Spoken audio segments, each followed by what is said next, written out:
welcome to an Everyday Canines video.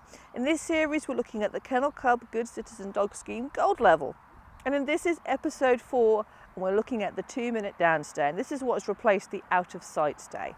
So a dog has to be set up in a down. They're going to be off lead. So we're going to remove the lead before we leave them. We're going to cue the down stay and we're going to walk away 10 paces and we're going to stay 10 paces within sight of the dog. We're not going out of sight.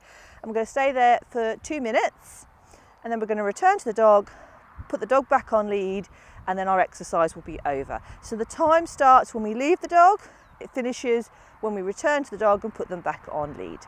So that's it really. So we're going to demonstrate it with Swift, though Merlin will probably join in anyway. Whether he'll hold it, I don't know. But we're going to demonstrate it with Swift. Right, you ready? Okay, so we're going to set the dog up. I should really have you on a lead to start with because that's part of the exercise. Right, come here mermaid, sit, down, good girl. Merlin, you going to come join in? Merles, you going to come join in? Can you do it too? Sit, sit, down, good girl, down. Okay, we've got the dogs in a down. Whether Merlin's going to stay there is very debatable. Down. This used to be his really good one, but since we've had our strokes, not so good. Okay, going to cue the stay. Oh, we're not going to do it at all. Merlin, you're kind of in the way. Can you come over here? Good boy. Okay, going to cue the stay. Down, stay. Going to walk away. Turn the side on to the dogs, because that's how I do my stays.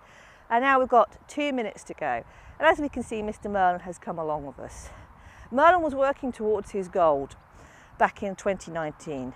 And then of course COVID struck. 2020 was going to be our gold year. And then the poor man had a bleed on the brain, which left him with various problems, including neurological issues. Which means that we've lost a few things along the way, including we're a bit wobbly when we move around. And we can't do certain things we used to do trick-wise. And it's obviously clear that our stay has disappeared as well. But, you know, he's doing so good.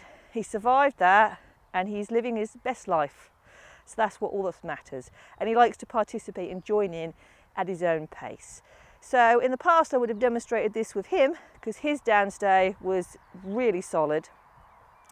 But now we need to do it with another dog, don't we, Mr. Merlins? Though he says I'm going to sit here and probably end up doing a 1-minute sit stay anyway, because you know, why not? So during the stay we cannot actually tell our dog, we'll praise our dog, that's not something we're going to have to stay here and pretty much ignore the dog for the purposes of the stay exercise. You're going to have the dogs set up at different distances from each other. If necessary and the dog is reactive, then they might say, you know, you could have a dog, we might do it separately so the dog's not put under pressure around other dogs, because this is not a test of finding out whether your dog's coping around distractions, it is a test of whether they'll hold a stay for 2 minutes. So I'm nearly up to my 2-minute marker and then I shall wander back to my dog. So I can start wandering back to my dog because I'm now down to about 5 seconds. And the time will actually end before I get to my dog. Put the dog back on a lead. Well done, good girl. Praise in position and then release. Okay, yay! Big party because she was fab. And that is your 2-minute downstay completed. Well done, Swift, you passed. Merlin, not so much. Hope you've enjoyed this Everyday Canines video, and if you have, you might have subscribed to the YouTube channel. You can also check us out on Facebook and Instagram, and I hope to see you all again very, very soon.